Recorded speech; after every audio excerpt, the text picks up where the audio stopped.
इतनी जोर की बाल्टी फंसी कि घंटों लगे रह गए और ये बाल्टी है कि निकलने का नाम ही नहीं ले रही है। हेलो, गुड मॉर्निंग, नमस्ते, सलाम, सत श्री अकाल। कैसे हो आप सब लोग? उम्मीद है बहुत ज़्यादा अच्छे होंगे। हम भी अच्छे हैं। रात में हो रही थी बारिश और सुबह थोड़ा सा लेट सो के उठी। और नंदनी को देखो पानी में भूसा वूसा गिरा के अपना कीचड़ वगैरह लपेट के बैठी है। तबीयत थोड़ी सी ठीक लग रही है, बहुत ज़्यादा नहीं लेकिन हाँ ठीक लग रही है। और अभी बस स्नान हो चुका है और जा रही हूँ पूजा करने। तो बस अभी पूजा हो जाए। जब मैं बीमार थी ना अभी 1 हफ्ते पहले या 2-4 दिन पहले तक, तो मैं क्या करती थी कि सुबह सुबह हो जाता था नाश्ता और पूजा पर से बिल्कुल ध्यान ही हट गया था। क्या है ना, बीमारी हालत में भगवान जी भी माफ़ कर देते हैं, कोई दिक्कत नहीं। बीमार हालत में और बच्चों को माफ़ करते हैं। तभी पूजा हो चुकी है और अभी भी थकान इतनी ज़्यादा लग रही है। मतलब होता है ना बीमारी के बाद जब उठो तो पूरा शरीर भारी भारी सा लगता है। सौर्यांश आओ। तो वही हाल है मेरे साथ भी।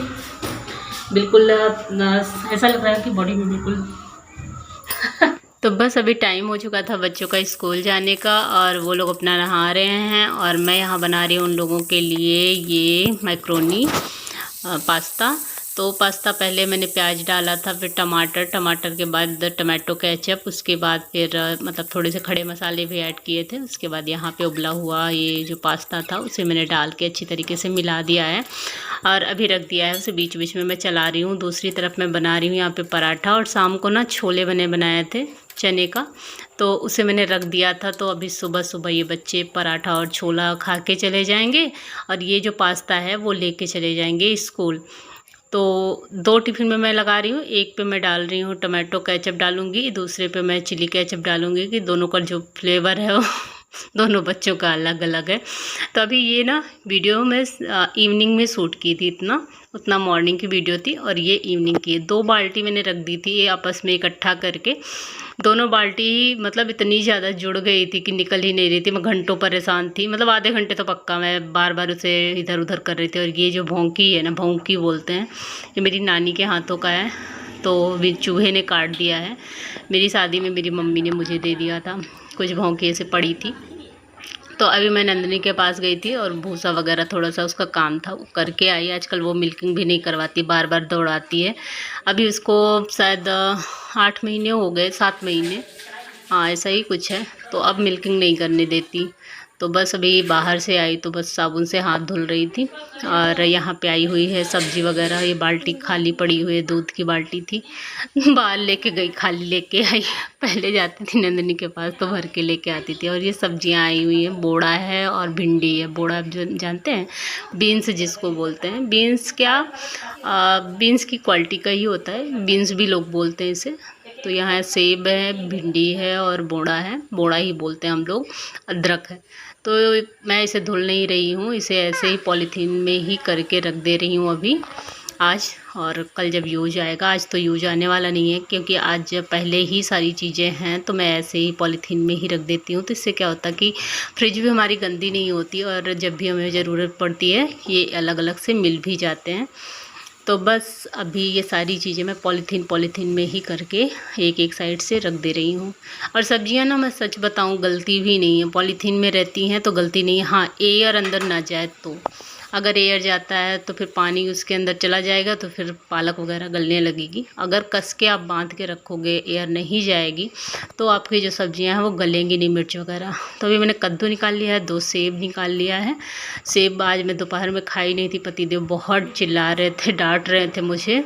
वो कहीं चले गए थे और मैं थोड़ी सी लापरवाह हो गई हूँ खाने पीने के प्रति। लापरवाह क्या, मैं सोचती हूँ इतना ज़्यादा खाऊंगी तो पक्का है कि इससे ज़्यादा दुगनी मोटी हो जाऊंगी।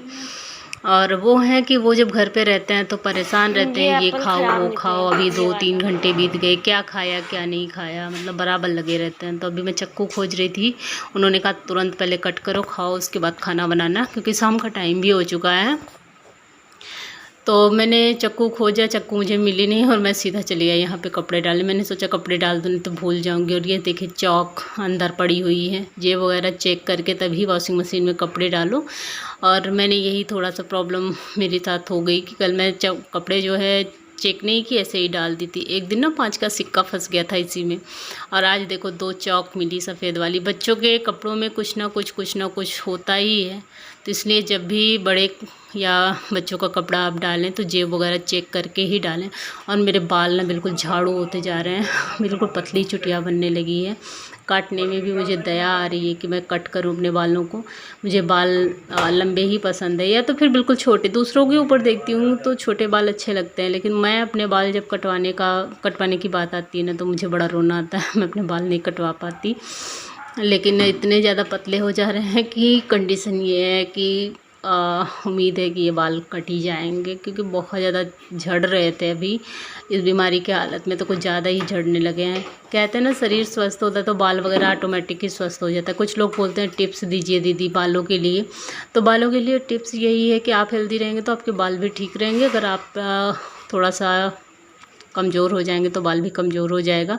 मैं भी यही कर रही हूँ। देखिए अब आजकल ना मेरी तबीयत थोड़ी सी ख़राब हो गई थी, खान पान पे थोड़ा सा ध्यान नहीं था, तो आजकल बाल गिरने लगे हैं। तो बस अभी क्विक 30 पे मैं डाल रही हूँ, और एक बार अभी कपड़े मुझे और भी डालने हैं। अभी ये जो ऊपर मैंने रखा है, क्या है, बकेट नहीं, कैरेट कुछ है ऐसे करके, मुझे आज तक उसका नाम नहीं पता। मैं बार बार वीडियो में पूछती हूँ कि उसका क्या नाम है। आप लोग भी बताइए। जो मैंने वॉशिंग मशीन के ऊपर रखा है, शायद मुझे नाम क्लियर हो जाए। तो अभी कपड़े में डाल के आई हूँ, दूसरी बार वो कपड़ा निकल जाएगा तब डालूँगी। और यहाँ सेब लेके बैठ गई हूँ, तब तक सरू ने चाकू मुझे ला के दे दिया, और सरू के पापा मुझे डांटे जा रहे थे। मैं चुप होके सुन रही थी। उन्होंने कहा क्यों नहीं खाया, मैंने कहा कि अभी भूख नहीं लगी थी। उन्होंने कहा कि अभी पड़ेगी। मतलब बार बार डांटे जा रहे थे, और सरों को भी बोल रहे थे कि क्यों नहीं ध्यान दिलाई, खाना चाहिए था, ऐसे खाओगी तो ब्लड कैसे बढ़ेगा। दरअसल क्या है ना कि मेरे अंदर ब्लड थोड़ी सी कम हो गई थी। वो डांटे जा रहे थे, मैं हंसे जा रही थी, क्योंकि हंसती ना तो गुस्सा आता और भी। तो सरू को बोल रहे थे सरू भी तुम्हारी मम्मी को पड़ेगी। मतलब आज पक्का भरपूर उनको मन था कि मैं विधिवत अगर सरू ना होती तो शायद पड़ भी जाती मुझे, क्योंकि वो खाने पीने के प्रति इतने सचेत हो गए हैं आजकल क्या बच्चों के पीछे भी लगे रहते हैं, खुद पे ध्यान नहीं देते, लेकिन हम लोगों पे बड़ा ध्यान देते हैं कि स्वस्थ रहोगे तो कुछ होगा नहीं, होगा भी नहीं तो परेशानियां नहीं बढ़ेंगी। और हम लोगों को डांट रहे हैं, और खुद पे देखो पेट में ना बगल में एक बड़ी सी फुड़िया हो गई है। तो मैं बस वही बैंडेड खोज रही थी। मैंने सोचा खोज के लगा दूँ, नहीं तो ये फुड़िया जो है ना बढ़ जाएगी। मेरे मुंह में ना जीभ में छाला आ गया है, तो बोलने में थोड़ी सी लड़खड़ाहट आ रही है जीभ में। और अभी बैंडेड लगा के बस सीधा आ गई थी। यहाँ पे बना रही हूँ कद्दू की सब्ज़ी। तकरीबन बन चुकी है कद्दू की सब्ज़ी, ये थोड़ी सी मैंने बनाई है, और इसके बाद बनाऊँगी रोटी। तो आज का व्लॉग कैसा लगा कमेंट्स में आप सब ज़रूर बताइएगा। मिलते हैं आप सभी से नेक्स्ट व्लॉग में, तब तक के लिए टाटा।